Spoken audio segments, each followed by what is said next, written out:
बिल्कुल ठीक कहा आपने। हमने ये निर्णय लिया है कि हिसार शहर के जाम मुक्त हो, इसके लिए कई कदम उठाने का काम हमने किया है।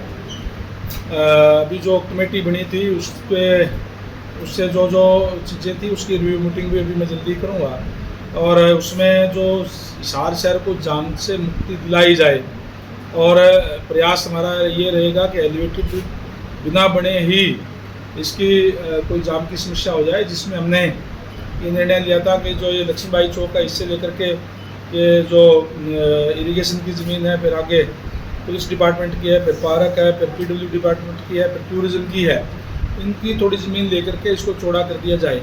और इसी तरीके से आगे भी के लिए भी हमने प्रपोजल कई बनाए हैं जिससे जाम से की मुक्ति मिले। और जल्द ही हम जो तोशाम रोड से लेकर के जो गंगवा रोड को, जो राजगढ़ रोड है, जो गवर्नमेंट कॉलेज के पास जो मिलता है इसके डिफेंस कॉलोनी के पास आकर के, इसको भी हम बनाएंगे ताकि जाम से मुक्ति मिल सके। जल्दी हमारा अगस्त महीने के अंदर साउथ बाईपास का ओवरब्रिज है वो भी शुरू हो जाएगा।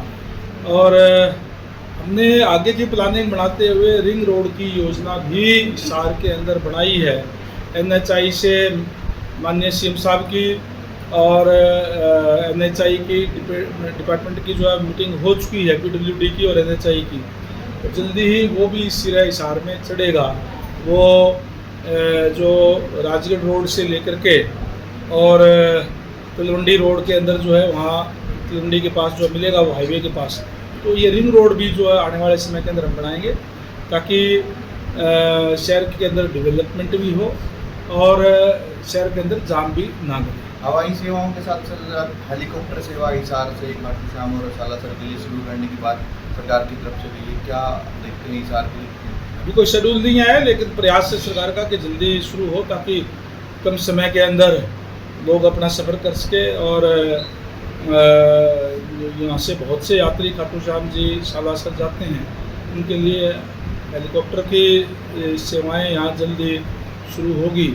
जिस तरीके से माननीय मंत्री हमारे विपिन गोयल जी का बयान था कि राजस्थान सरकार से इस बारे में अनुमति मिल गई है, तो जल्दी ही बाकी औपचारिकताएँ पूरी करके वो भी शुरू की जाएगी। सर, देश जब्ती के लिए प्रदेश स्तर पर भी ड्यूटियाँ लगाई गई है, कार्यकर्ता जो प्रदेश पर भी जाए। बिल्कुल, आज जिस तरीके से हिसार जिले की आज ड्यूटी लगाई गई है, आज मेरे का भिवानी भी मेरा प्रोग्राम है और रोहतक भी है, उनकी भी ड्यूटियाँ इसी तरीके से लगाई जाएगी। हर ज़िले के अंदर ये ड्यूटियाँ लगाई जाएगी। पूरे प्रदेश भर से जो है वो समाज के लोग वहाँ आकर के और दक्ष जयंती मनाने का काम करेंगे। एक अमृत 2 में सीवर वाला तो हो गया है, लेकिन पानी का अभी उस पर अभी तक नहीं हो पाया। देखिए, हमारे यशस्वी प्रधानमंत्री आदरणीय नरेंद्र मोदी जी का नारा है कि हर घर में नल और नल में स्वच्छ जल।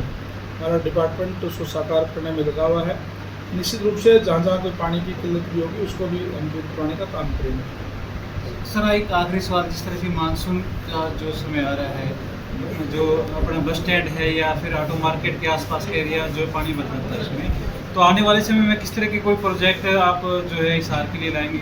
अभी जैसे हिसार के लिए मेरे ख्याल से लगभग 250 करोड़ रुपए इसके अमृत योजना के तहत मंजूर हुए हैं। उसमें ये जहाज पुल पर भी और गंगवा रोड पर भी STP भी बनेंगे और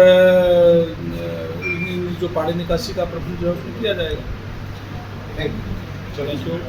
बच्चे प्रोटेस्ट पे बैठे हुए हैं, हमारे अपने बच्चे हैं, तो बाहर के नहीं हैं। और बच्चों के प्रति जिस तरीके से कल भी 3 मंत्री और 1 विधायक, चारों की ड्यूटी लगाई थी और उनसे विस्तार से बात की, सारी बातें बच्चों की सुनी हैं और उनकी बात तकरीबन जो उनकी डिमांड है उस पर सहमति भी जताने का काम हमने किया था।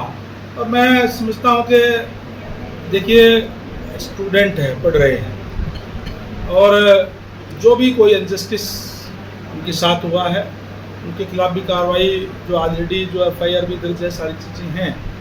लेकिन जो बच्चे पॉलिटिकल पार्टियों के धक्के में ना चढ़े, जो पॉलिटिकल पार्टियां हैं वो अपनी रोटियां सेकने का काम इस तरीके से करती है। मैं समझता हूँ कि पॉलिटिकल पार्टियों को भी बच्चों के भविष्य से खिलवाड़ नहीं करना चाहिए। उनके जो बैठे हैं उनको उकसाने का काम ना करें।